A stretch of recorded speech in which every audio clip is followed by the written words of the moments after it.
read recently that the visionary writer Ray Bradbury was able to recall his birth experience, and artist Salvador Dali trumped that by recalling his time in the womb. And while I recall neither my birth nor of having a womb with a view,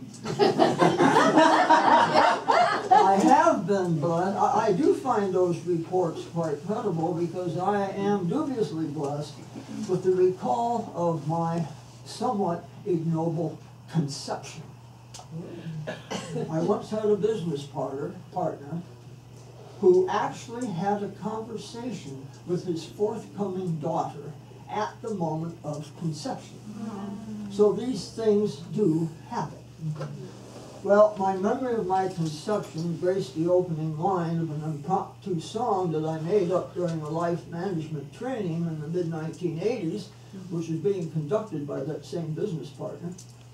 And when each participant was asked to explain why we thought our lives were in need of better management.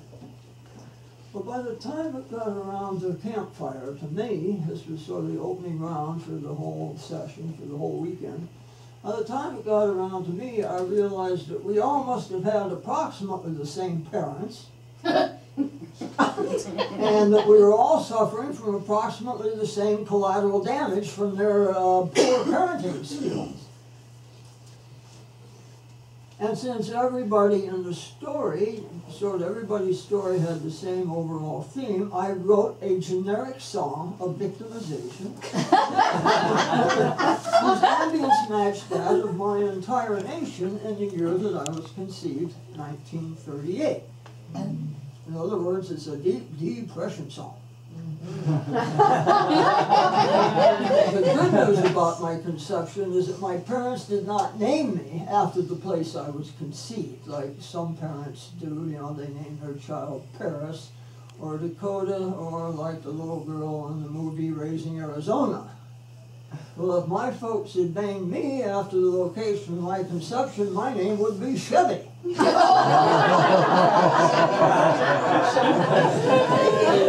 my life has been enough of a chase without having that happen.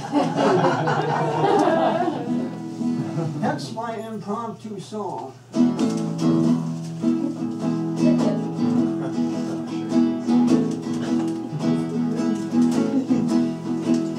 I got the start in life in the backseat of an automobile.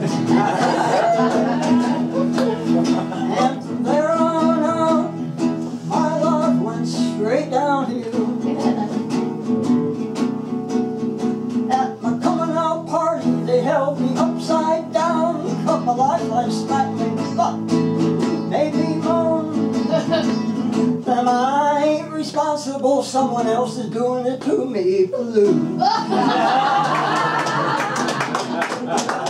Well, my downhill course from the womb dumped me smack dab in the middle of the lower berth of that life sentence that M. Scott Peck summarized in that wonderful three-word opening paragraph of The Road Less Traveled. Life is difficult.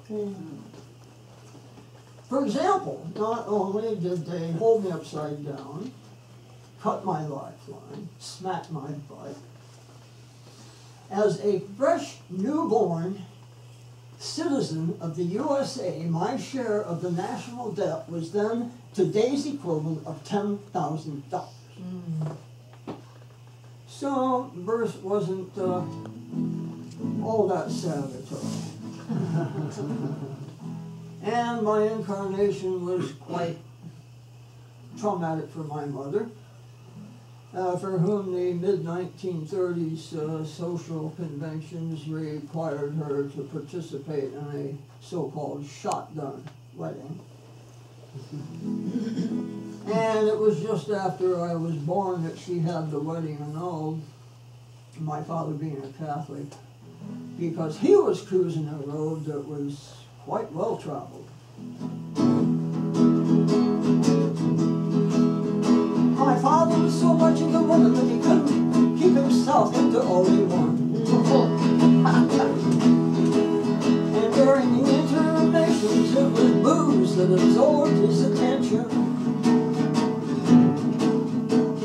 Well, my mother couldn't handle that, so right when I was born, I was the offspring of a broken family who without me wouldn't have even been formed. Getting more of that, I ain't responsible, someone else is doing it to me blue. Now, to the credit of the Catholic Church, it has long been doing a considerable damage control of its own by building monasteries that serve as homes for unwed fathers. I'm serious. And if you're wondering about my own damage control with this song, the first two verses were an Aikido move designed to lull everybody else there into thinking that I was just folk with all the other assembled victims. It was with the third verse that I hit my damage control, collateral damage control home run.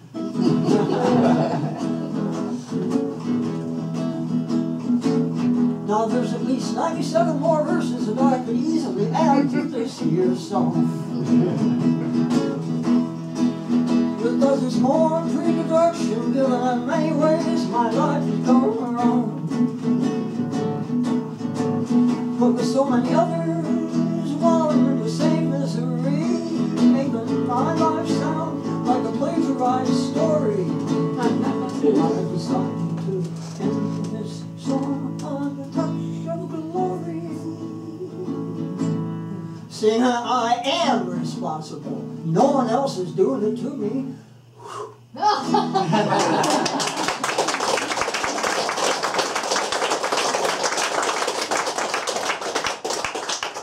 Well, as I intended, my song did break the surrounding miasma of victim consciousness, and with the exception of a recent sneak peek to Mark Olmsted, nobody else has heard of that song since I wrote it 30 years ago. Great. And it wasn't that difficult for me to write it because I'd already coughed up a similar metaphysical hairball about 10 years earlier after recognizing that I was on yet another well-traveled road. A road that's well-traveled by guys who were looking for a relationship and by gals who were looking for a relationship, and so the guys and the gals hitch up and get married and continue looking for a relationship together. And our 50% divorce rate in this country is an example of how well that works.